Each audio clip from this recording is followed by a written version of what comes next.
Hi, I'm Adam Reynolds, the Chief Cruelty Investigator with the Houston SPCA. As we enter hurricane season, it's essential that we sit down and create a plan should a weather event occur.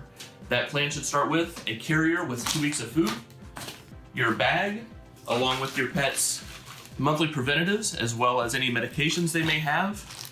You want to make sure you print off a medical history of your pet, have a pet selfie to help with reunifications, extra collars, leashes, and tags.